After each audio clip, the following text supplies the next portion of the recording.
Today it was clear that even Republicans are uncomfortable with the chaos that Donald Trump is creating. While they publicly fall in line and no doubt support him in private, they don't like being confronted with the damage his leadership could bring to our state and our local schools. The last 2.5 weeks have been nothing short of chaos. And while Republicans love to remind us that we don't know what's going to happen, the truth is that's exactly the problem. We don't know what's going to happen because they don't know what they're doing. Right now, Trump is drafting an executive order to dismantle the Department of Education.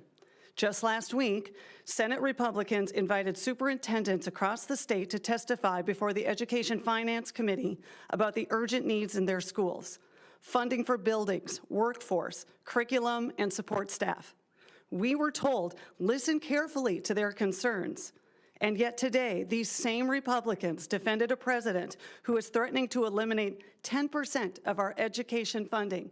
That's $1 billion, including critical support for special education, students with disabilities, and school meal programs.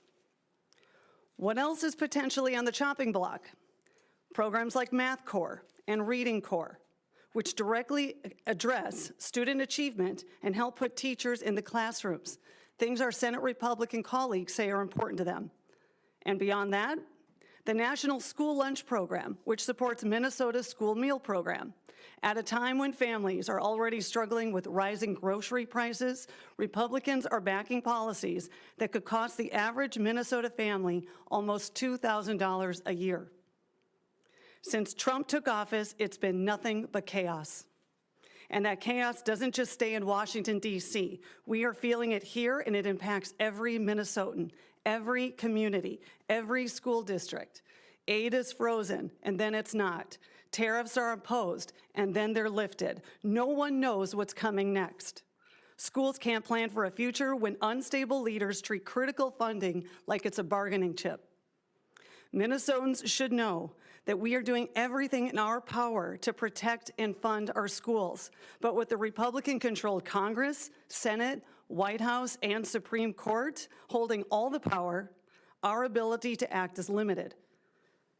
But it is not zero. That's why we need you. Contact your local Republican representatives and demand that they stand with us to support our students, our schools, and the future of Minnesota. This isn't about partisanship. It's about stability, opportunity, and the well-being of our children, all of our children. Let's fight for them together.